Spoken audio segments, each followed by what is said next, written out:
Gauri Shankar infra builders private limited.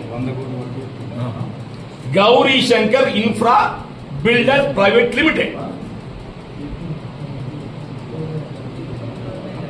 వాడు పొట్ట నింపాలి. వాడు ఎవరు సార్ అడుగుతున్నాను, దయచేసి ఒకటి పెట్టండి. Who is this Gauri Shankar infra builders private limited?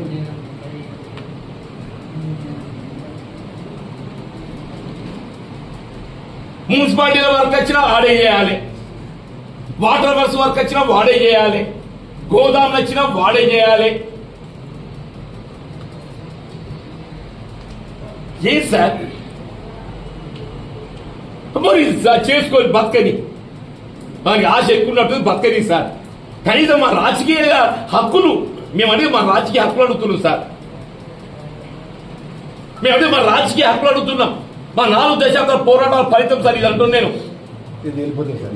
ఇది మా 4 దశాబ్దాల పోరాట ఫలితం సార్ అంటున్నాను. తేలిపోతుంది సార్, వారం 10 రోజులు ఎలక్షన్ డిక్లేర్ కాగానే ఇటు ప్రభుత్వ పార్టీ ఏది నిర్ణయం తీసుకుంటుంది. కానీ మనిషిని ఏదైతుందో మానసికంగా హింసించద్దు సార్. మమ్మల్ని మీరు మానసికంగా హింసిస్తున్నారు.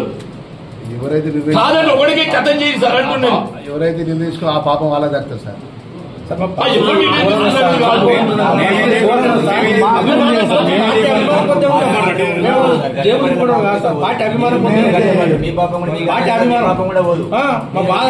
ఎలక్టెడ్ ఎమ్మెల్యేస్ నీకు విశ్వాసం లేదు, మనకి ఎంత కనబడుతుంది? వీళ్ళు మీ 20 మంది సభ్యులు ఎక్కువ ఉన్నారు సార్ అధికంగా. వీళ్ళు కాంగ్రెస్ పార్టీ ఎలక్టెడ్ ఎమ్మెల్యేస్ కును బీఆర్ఎస్ మధ్య వ్యత్యాసం ఏదైతున్నదో ప్రతిపక్షాల మన మధ్య 20 సంఖ్య ఉంది సార్ అంటున్నాను. ఎంఐఎం ఇండిపెండెంట్ పక్కన పెట్టండి.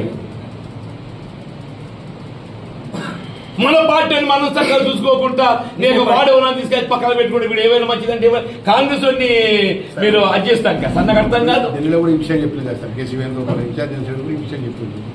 పార్టీ ఎందుకు తీసుకోవాల్సి వచ్చిందనే విషయంలో గంగ నువ్వే నన్ను చేసింది ఇట్లా. శ్రీధర్ బాబు గారు నన్ను సత్యం చెప్తున్నా మానసిక హింస గురి కావడానికి కారణం ప్రధానంగా శ్రీధర్ బాబు గారు 2 లక్షల మరి ఇల్లు ఇస్తారని చెప్పండి. ప్రాబ్లం చెప్తున్నాను. ఆమె తెలిపిస్తుండే ఒట్టి నన్ను ఏదైతుందో ఆ మేకలుగా ఇట్లా బలిచ్చినట్టు ఇచ్చినట్టుండే.